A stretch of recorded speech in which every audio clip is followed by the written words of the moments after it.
Saludos, hermano. Yo soy su hermano Dan. Hoy día vamos a analizar el tema siguiente del libro de Génesis. Estamos en el Génesis capítulo 23. Muerte y sepultura de Sara. Vamos primero a leer las escrituras y después abrimos los temas importantes para desglosar este tema paso a paso. Voy a leer versión Reina Valera. Fue la vida de Sara 127 años. Tantos fueron los años de la vida de Sara. Y murió Sara en Kiriat Arba, que es Hebrón, en la tierra de Canaán. Y vino Abraham a hacer duelo por Sara y a llorarla. Y se levantó Abraham delante de su muerta y habló a los hijos de Ed, diciendo: extranjero y forastero soy entre vosotros. Dadme propiedad para sepultura entre vosotros. Y sepultaré a mi muerta delante de mí. Y respondieron los hijos de Ed a Abraham, y le dijeron: óyenos, Señor nuestro, eres un príncipe de Dios entre nosotros. En lo mejor de nuestros sepulcros sepulta a tu muerta.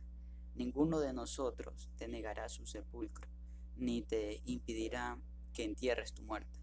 Y Abraham se levantó y se inclinó al pueblo en aquella tierra, a los hijos de Ed, y habló con ellos diciendo: si tenéis voluntad de que yo sepulte a mi muerta delante de mí, oídme e interceder por mí con Efrón, hijo de Zohar,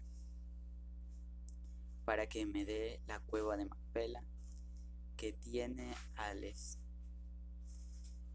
extremo de su heredad, que por su justo precio me la dé, para posesión de sepultura en medio de vosotros. Este Efrón estaba entre los hijos de Ed, y respondió Efrón heteo a Abraham en presencia de los hijos de Ed, de todos aquellos que entraban por la puerta de la ciudad, diciendo: no, señor mío, óyeme, te doy la heredad y te doy también la cueva que está en ella, en presencia de los hijos de mi pueblo. Te la doy, sepulta a tu muerta. Entonces Abraham se inclinó delante del pueblo de la tierra y respondió a Efrón en presencia del pueblo de la tierra, diciendo: antes, si te place, te ruego que me oigas. Yo daré el precio por la heredad. Tómalo de mí y sepultaré a mi muerta. Respondiendo Efrón a Abraham, diciéndole: Señor mío, escúchame. La tierra vale 400 siclos de plata. ¿Qué es esto entre tú y yo? Entierra pues a tu muerta. Entonces Abraham se convino con Efrón, y pesó Abraham a Efrón el dinero que dijo, en presencia de los hijos de Ed: 400 siclos de plata, de buena ley entre mercaderes. Y quedó la heredad de Efrón, que estaba en Macpela, al oriente de Mamre, la heredad de la cueva que estaba en ella, y todos los árboles que había en la heredad y en todos sus contornos, como propiedad de Abraham, en presencia de los hijos de Ed, y todos los que entraban por la puerta de la ciudad. Después de esto, sepultó Abraham a Sara, su mujer, en la cueva de la heredad de Macpela, al oriente de Mamre, que es Hebrón, en la tierra de Canaán. Y quedó la heredad y la cueva que en aquella había de Abraham como posesión para sepultura, recibida de los hijos de Ed. Ahora, hermanos, vamos a analizar toda la escritura que hemos leído. Empecemos con algo muy importante: la vida de Sara. ¿Cuántos años ella vivió? Aquí se nos dice que vivió 127 años. Ahora, si sumamos 127 años, pero divididos, sería 7 más 2 más 1, nos daría 10. y ese 10 lo sumamos. 1 más 0 igualmente 1. 1 es la primera letra del Aleph Bet, del alfabeto hebreo, que es la Aleph, que representa cabeza, o sea, líder. Pero ahora lo vemos en Sara. ¿Qué significa esto? Que ella va a ser la cabeza de todas las mujeres. Por eso el apóstol Pedro la pone como ejemplo, dando así a entender que ella es la cabeza de todas las mujeres. Y cito lo que Pedro escribió: vuestro atavío no sea el externo, de peinados ostentosos, de adornos de oro o de vestidos lujosos, sino de el interno, el corazón en el incorruptible ornato de un espíritu afable y apacible, que es de grande estima delante de Dios. Porque así también se ataviaban en otro tiempo aquellas santas mujeres que esperaban en Dios, estando sujetas a sus maridos, como Sara obedecía a Abraham, llamándole Señor, la cual vosotras habéis venido a ser hijas, si hacéis el bien sin temer ninguna amenaza. Como vemos aquí, Pedro la toma como ejemplo fundamental, como cabeza a Sara, para que todas las demás tomen ese ejemplo de aquella. ¿Correcto? Continuamos con lo que estamos explicando. Volvamos al tema. Ahora vemos que Abraham tiene una necesidad de poseer una tumba para enterrar a su esposa, Sara, que hace que convenga con ellos, no para que simplemente la entierren, sino para que esa heredad quede para él y su descendencia siguiente. Ahora, Abraham intercede por aquella tierra, aquella parcela, lo cual es el anticipo de la conquista de todo el resto del país. Y los hijos de él son los que en aquella época vivían ahí. Pero vemos después cómo la escritura nos muestra la causa y el efecto de cuando los hijos de Israel, llevados por mano de Josué, entran a aquella tierra, aquel mismo lugar. Vemos esto en Josué 1:4. Y el relato que vemos aquí, que insiste en señalar que Abraham era un extranjero y forastero en aquel país. Por eso es que él intercede y recuerda diciendo que él es un extranjero y forastero delante de ellos. Y el apóstol Pablo, en Hebreos 11:9-13, nos da el ejemplo de que él no era dueño de aquella tierra. Y por eso es que hay una esperanza de resurrección, porque si Abraham en toda su vida no fue dueño de la tierra de Canaán y Dios se la prometió a él y a su descendencia después de él, entonces Abraham tiene que poseerla. Y vemos cómo Abraham no pudo adquirir esa propiedad por sí mismo, sino que tuvo que tener el consentimiento de aquellos nativos del país para poder hacerlo. Y vemos cómo ellos lo llaman príncipe de Dios. ¿Qué significa esto? Esto no significa ser directamente un rey o algo por el ejemplo. Un príncipe es más bien un juez. Recordemos que Abraham ejerció el cargo de juez en aquel lugar. Por eso se nos dice que él estaba sentado en la puerta de su tienda, en un capítulo que ya lo analizamos.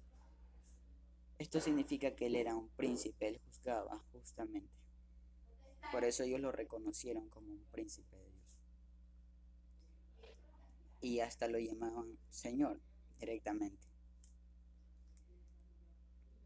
Continuamos con el siguiente punto del versículo 4, que nos dice que la posesión de un sepulcro familiar era un hecho de gran importancia, porque aseguraba un lugar de descanso junto a los antepasados. Esta costumbre vino desde el pueblo de Israel, Se puede decir que hay muchos israelitas que aseguran que donde Abraham enterró a Sara y donde él fue enterrado, ahí mismo es donde está Adán y Eva. ¿Entienden? O sea, la línea santa está ahí, esperando la redención final, la primera resurrección. Ahora, hay confusiones y contradicciones porque la escritura en efecto nos dice que Abraham compró en la tierra de Efrón. Y en el Nuevo Testamento vemos cómo Esteban nos dice que Abraham compró la tierra de Siquén. O sea, esto es una gran confusión para el que simplemente lo lee por leer, pero en realidad ambas están en lo correcto. ¿Por qué? Porque los descendientes de José y la tumba que es de José es aparte de la que es de Abraham. Y todo judío conoce esto. En la fiesta de tabernáculos, cuando finaliza, muchos judíos, ya sean ortodoxos o judíos seculares, visitan y celebran la fiesta en la tumba de José, porque está en diferentes lugares. Ya, vamos con otro punto muy importante.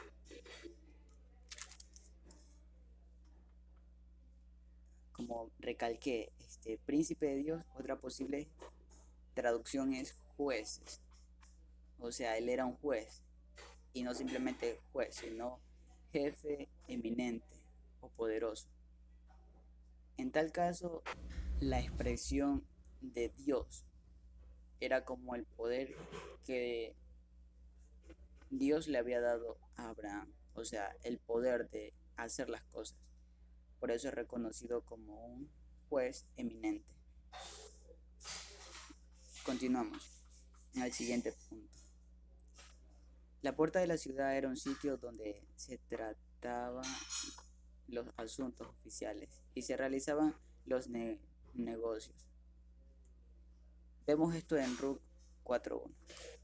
Y vemos cómo Abraham muestra que él es un justo, él es una persona justa que no conviene en hacer las cosas como la gente quiere, sino como él ve que es justo delante de Dios primeramente. Por eso él pide la tierra y ellos se la dan, pero él no quiere que haya después altercado diciendo Abraham simplemente enterró aquí a su muerte, sino que él quiere dejar un legado, algo que se pueda decir esta tierra es propiedad de Abraham y de su descendencia. Por eso vemos que él insiste en comprarla. E insiste a tal punto hasta escuchar un precio. Y ahí es cuando él conviene con los hijos de él en aquella cantidad que le es ofrecida. Por eso vemos que el ofrecimiento de la heredad como regalo en realidad es una forma de cortes que propone una venta.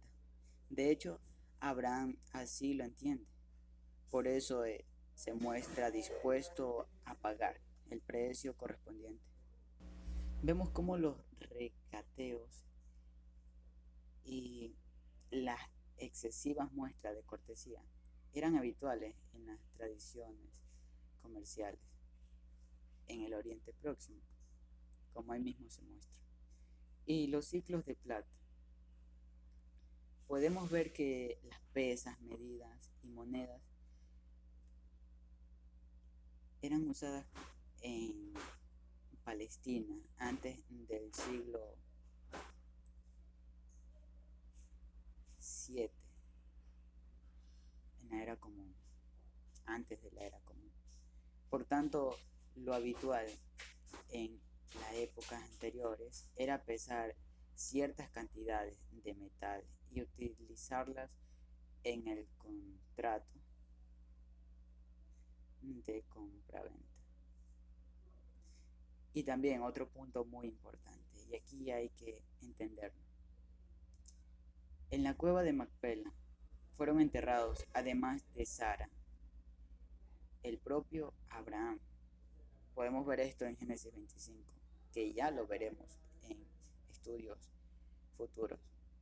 También fue enterrado Isaac, Génesis 35, y Rebeca, Lea y Jacob, Génesis 49, 31 y 53.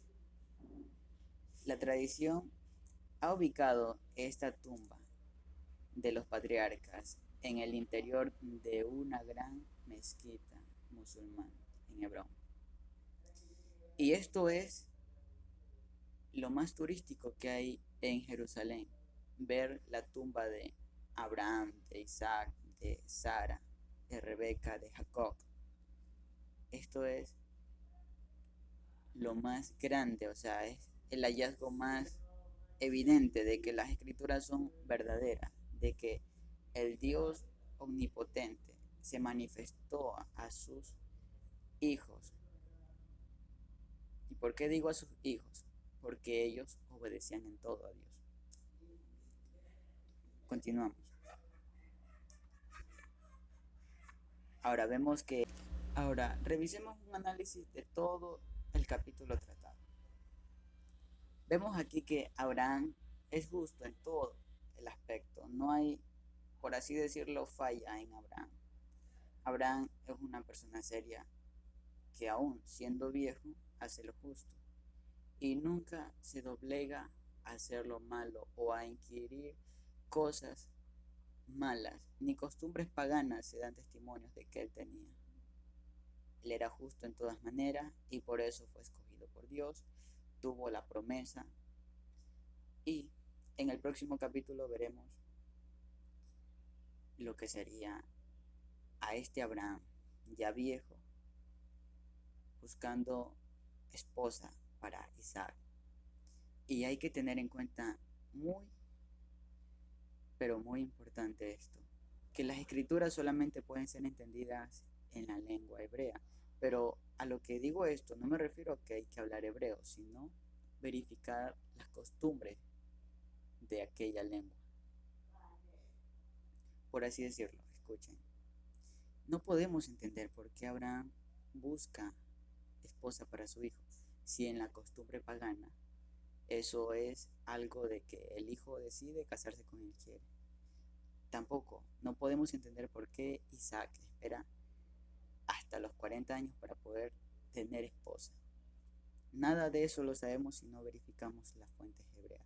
Y daremos respuesta a todas estas incógnitas que te acabo de mostrar en el próximo capítulo. Veremos muchas cosas que es imposible de ignorar. Así que hasta aquí ha sido la enseñanza de hoy. Es una enseñanza simple de entender. Solamente hay que tratar puntos muy importantes. Y nos vemos en la próxima enseñanza. Shalom, hermanos.